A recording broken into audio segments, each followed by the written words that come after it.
Ngiyanibingelela nonke ngegama ngikhanyi mabhungani wenu omuhle. Yes, umamthimkhulu uzikodwa ubhungani wenza ngakuningi. Makhulukhulu mkhulu uNkulunkulu kodwa akanga. uNkulunkulu siqoza intathi kodwa ubhungani siqoza ngamakhulukhulu umthimkhulu. Mashwabada washwabadela inkomo nempondo zayo. Mashiya amahla amada njengawe inyamazane. Now, I am a proud Zulu girl. I was born and raised in Soweto, like I stated. I'm a woman of substance. I'm a woman who is deserving of love and every bit of happiness. Happy Women's Month. Not that there's much to celebrate, honestly. This month was made to celebrate all the women that marched to Pretoria for equality. This celebration of Women's Month, we were to celebrate women in South Africa who are making changes and making moves and inspiring just all of us, be it teacher, actress, influencer, everybody. Right now, on this video, I start on a bitter note. I wear black, representing me mourning for all the fallen angels that lost their lives in the hands of their partners.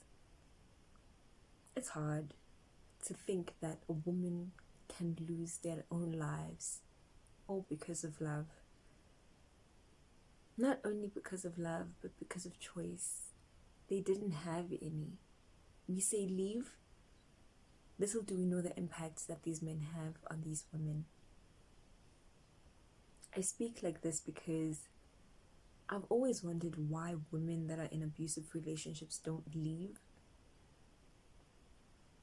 A few women that made it out of these abusive relationships answered, these men, they break you.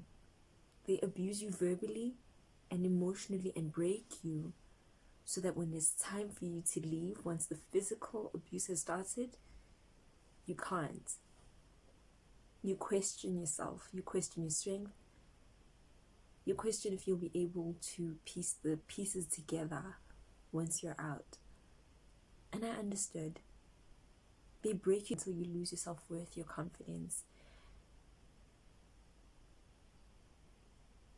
I'd also like to say to all the women that made it out, Oyimbogodo sis, Oyiqhawe, we look to you. You did it. You're strong. To all the women that always felt like they were nothing and they weren't worth it, you were worth it.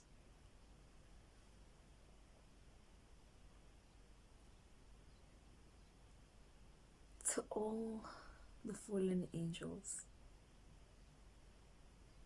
we will remember you. We will fight for you. We may not know you, we may not have met, but we know your struggle. Because of you, you've made us aware. You've made us resilient. I mean, we've always been. But you've made us even stronger and greater fighters. It breaks my heart that little girls, younger than myself, women get killed, get kidnapped, get raped, all in the hands of a man. We sometimes know them. It's rare that we find cases of people that don't know their abusers. It's mostly the people we know. I'd love to say that I was fortunate enough to have grown in a home where I was protected and I was loved. From my father, to my grandfather, to my brothers and cousins and uncles who treated me with so much respect and love. I was loved. I am loved.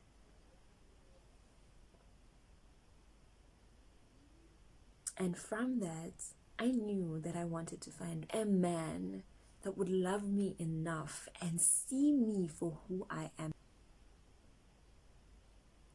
What breaks my heart is we see ourselves fortunate for being with a man that knows how to respect us, our dreams and our goals, and everything that we're made of. It's not right. That's not how it's supposed to be. You know?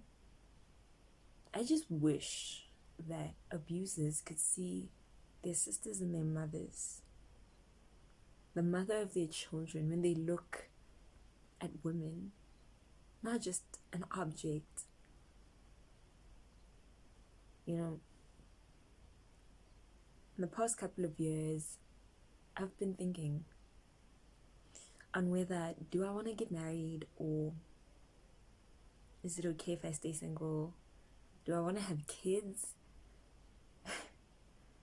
And you know, while thinking about that, I came to the conclusion of no matter what happens, I think I'd be okay still if I don't get married. Even if I'm a single mom, but my kids have a present father, that's great too. Or if I get married, even if I get married, then at least make sure that I get married to a man that will love and respect me and see me for who I am and the value of the beautiful black woman that I am. And to be honest with you, if I find that, I promise to hold on to it for a long time, or for as long as I can. Then I realize, Uguti, our society of men are so broken, and they need help. They need to speak. They need to voice it out. They need to take that pain that they have inside of them out, and not take it out in a form of a physical beating. Have kubuhlungu ukubona uma engcwaba ingane yayo, all because of a man that could not control his temper.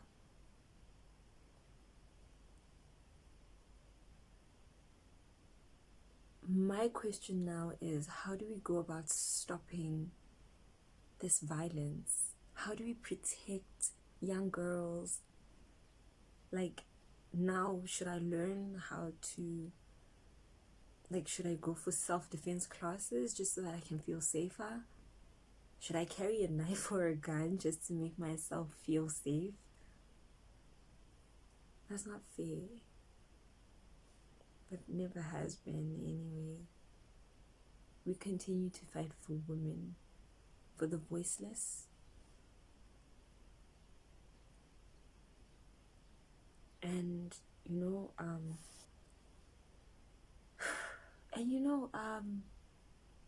I've also been in a situation, I've actually almost been in a situation where I was almost in a relationship with a person that was abusive. I didn't know. I even didn't know that we had mutual friends, I found out later that we actually had mutual friends. And I didn't know that he had a girlfriend for the longest time when we were talking. I found out later that, guy has a girlfriend and he has a child, guys, come on. I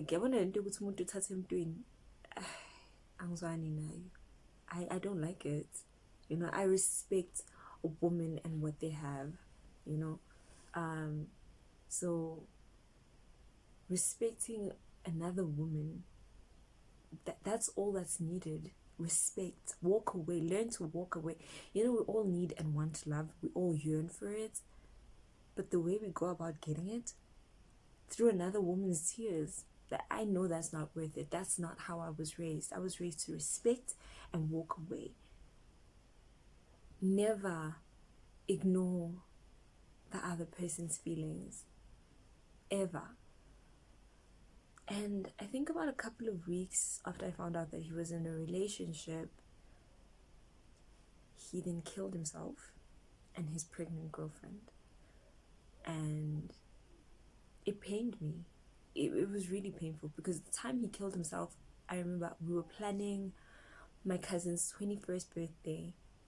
And throughout that week of preparing for the party, and they were preparing for their funerals, I kept asking myself, do I want to go? Do I really need the closure? I mean, what closure am I going to get anyway? The same day that his funeral was on was the same day my cousin had a birthday party. And I was like, you know what? He was nothing to me. He wasn't my boyfriend. He was nothing. So I will go and celebrate my cousin's 21st. Because this one will be the only 21st you will ever get. And during that week was the week where women were just standing up and fighting for just justice. And it was around about the time of the Uyinene case, and she was discovered. And I was like, Kanti, what's happening? Yeah? But like what's happening? What's happening with South Africa? What's happening with our society? I mean, it is safe, yes, but it's also not safe. Like for women, yay, esiphila kanzima, siphiliswa kabuhlungu just because ngumuntu wesimami. I would fight for another woman. Ngumuntu wesimami uyimbokodo, uyiqhawe, and I stand for that. I know, I see your strength. Women are strong, and we should all be proud of that. I've now come to realize that women, in as much as they're strong, they're resilient, they are powerful, they were beautiful. In each shade we come in each shape that we come and are molded in. But we are all Nubian queens. We are all queens. We are all deserving of happiness and just comfortability. Let's keep fighting for all the voiceless women. Let's hear them and let's be there for them.